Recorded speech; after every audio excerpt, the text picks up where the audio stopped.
Hi friends, स्वागत है आपका हमारे यूट्यूब चैनल में।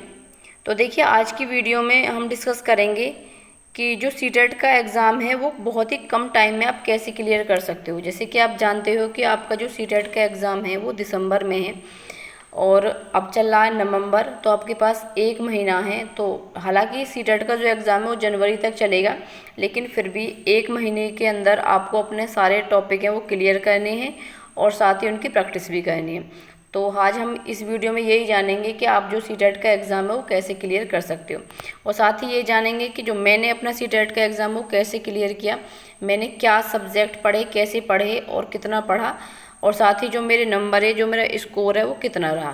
तो चलिए स्टार्ट करते हैं हम अपनी आज की वीडियो को। तो देखिए, सबसे पहले मैंने क्या किया था, सबसे पहले मैंने जो सीडीपी का पोर्शन है, सीडीपी का सबसे पहले मैंने वो कंप्लीट किया था। इसमें मैंने क्या क्या पढ़ा था, इसमें मैंने देखिए वाइगोस्की का जो सिद्धांत है वो पढ़ा था, थॉर्नडाइक का सिद्धांत, कोहलर ने जो कहा था वो, चॉम्स्की, पियाजे, बंडूरा, स्किनर, इन सब को मैंने क्लियर कर लिया था। वो भी मैंने जो प्रीवियस के पेपर होते हैं उनमें सब में ये देखा था कि किस किस की थ्योरी पूछी जा रही है, तो मैंने उन सब की थ्योरी को कंप्लीट कर लिया था। साथ ही आर टी को भी कंप्लीट किया था, मतलब जितने भी सीडीपी के टॉपिक थे वो मैंने सारे कंप्लीट कर लिए थे। तो इससे देखिए फ़ायदा क्या हुआ था कि 15 नंबर की जो सीडीपी आती है वो कंप्लीट हो गई थी। साथ ही इसी के साथ जो पेडागोजी आती है, पेडागोजी हर सब्जेक्ट में 15-15 नंबर की आती है। 15 नंबर की आती है सीडीपी में, 15 नंबर की जो पेडागोजी आती है वो सीडीपी में आती है। 15 नंबर की आती है हमारी उसमें हिंदी में, 15 नंबर की संस्कृत में, 15 की मैथ में, और 15 नंबर की आती है ईवीएस में। तो इन सब की जो पेडागोजी है वो कुल मिलाकर बैठती है 75 नंबर की। तो 75 नंबर की तो पेडागोजी कंप्लीट हो गई थी, प्लस 15 नंबर का जो सीडीपी का कंटेंट आता है वो कंप्लीट हो गया था। तो यहाँ से ही आपके जो मेरे थे वो 90 नंबर कंप्लीट हो गए थे। इसके बाद जो हिंदी है, हिंदी के लिए मैंने केवल इतना किया था कि जो प्रीवियस पेपर जो उनको कंप्लीट किया था। तो 15 नंबर की, क्योंकि उसमें 2 पैराग्राफ आते हैं, उस पैराग्राफ में से उन्हीं के आंसर देने पड़ते हैं। तो हिंदी को बस मैंने इतना पढ़ा था। इसके बाद देखते हैं जो ईवीएस है। देखिए, सबसे ईवीएस जो 15 नंबर की, अगर आप इसको, ये जो आती है ये आती है एनसीईआरटी, एनसीईआरटी से आती है।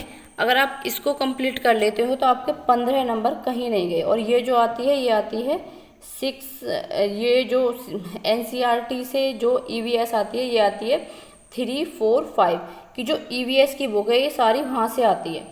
तो उसको मैंने, जो ये 3 बुकें हैं ये मैंने सारी पढ़ी थी। पढ़ने के बाद जो भी इम्पोर्टेंट पॉइंट थे वो मैंने उन पर हाईलाइट करके और वो मैंने याद कर लिए थे।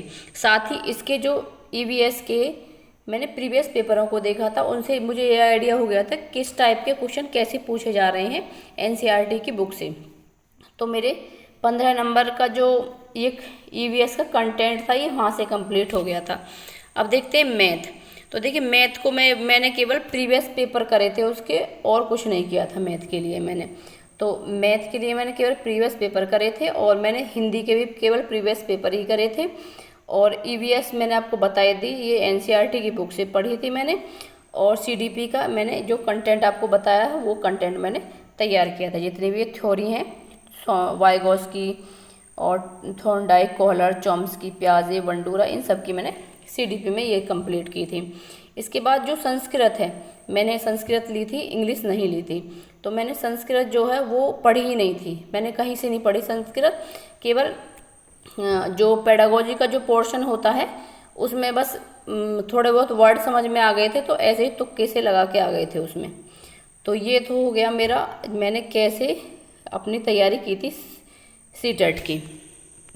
और हाँ, साथ ही जितने भी प्रीवियस पेपर हैं वो मैंने सारे कंप्लीट किए थे। जो एक बुक आती है, वो मेरे पास बुक थी प्रीवियस पेपर की, तो मैंने सारे प्रीवियस पेपर किए थे। और साथ ही साथ जो यूट्यूब पे वीडियो आती हैं, प्रैक्टिस कराते हैं जो, मैंने वो प्रैक्टिस की वीडियो देखी थी। ऐसा नहीं कोई पर्टिकुलर चैनल देखा हो, ऐसे ही जिसकी भी सामने आ गई थी मैंने उसकी खोल के अपना उनसे प्रैक्टिस की थी। तो यूट्यूब पे वो वीडियो देखी थी, प्रीवियस पेपर की वीडियो देखी थी, एनसीईआरटी की बुक पढ़ी थी। मैंने बस इतना पढ़ा था। तो इतना ही पढ़ने के बाद मेरा जो सीटेट का एग्ज़ाम है वो क्लियर हो गया था। और मात्र मैंने 15 दिन ही तैयारी की होगी, 20 दिन तो ये है कि 15 दिन में जो मेरा कंटेंट है वो सारा तैयार हो गया था। उसके बाद तो ये लग रहा था कि अब क्या पढ़ें, मतलब बाकी तो फिर हम जो प्रैक्टिस है मैंने केवल वो प्रैक्टिस की थी। तो देखिए अब देखते हैं कि जो मेरा स्कोर है वो कितना रहा। देखिए ये है मेरी सीटेट की मार्कशीट और ये एग्ज़ाम दिया था मैंने जुलाई 2019 में। इसमें जो मेरा स्कोर रहा था वो रहा था 108 मार्क्स। इसमें सीडीपी में आए थे मेरे 26 नंबर, मैथ में आए थे 17 और ईवीएस में आए थे 23 और हिंदी में आए थे 22 और संस्कृत में आए थे 20, जिसमें मैंने कुछ नहीं पढ़ा था उसमें मेरे 20 मार्क्स आए थे और कुल मिलाकर हुए थे 108 मार्क्स। जो सेकंड पेपर है उसकी मैंने तैयारी नहीं की थी तो ये मेरा नॉट क्वालिफाई है, 82 मार्क्स मेरे इसमें आए थे। तो देखिए इसमें भी आप देख सकते हो कि सीडीपी का मैंने कंटेंट तैयार किया था तो उसमें मेरे 24 मार्क्स आए हैं और मैथ का मैंने किया ही नहीं था इसमें, क्योंकि मैथ जो आता है इसका सेकंड पेपर का वो थोड़ा हार्ड आता है और वो भी एनसीईआरटी की भी बुक से आता है और साइंस जो आती है वो तो पूरी ही एनसीईआरटी की बुक से आती है। तो मैथ और साइंस में 60 में से मेरे मात्र 23 नंबर आए थे, हिंदी में 14 आए हैं और संस्कृत में 21 आए हैं। तो इसमें जो ये मेरा सेकंड पेपर है ये मेरा नॉट क्वालिफाई हुआ था। हालांकि जो मेरा ये सीटेट का जो सेकंड पेपर है वो अब क्वालिफाई है, मैंने आगे दिया था तो उसमें मेरा ये क्वालिफाई हो गया है। तो ये जो पेपर है सेकंड पेपर है ये थोड़ा सा फर्स्ट पेपर से टफ पड़ता है, क्योंकि ये सारा इसमें भी टफ पोर्शन केवल इतना होता है मैथ और साइंस का, और जिनके पास एसएसटी होते हैं तो उनके पास जो एसएसटी का पोर्शन है वो थोड़ा टफ होता है, बाकी सारा ऐसा ही है जैसा फर्स्ट पेपर होता है। तो ये था फ्रेंड मेरा स्कोर कार्ड।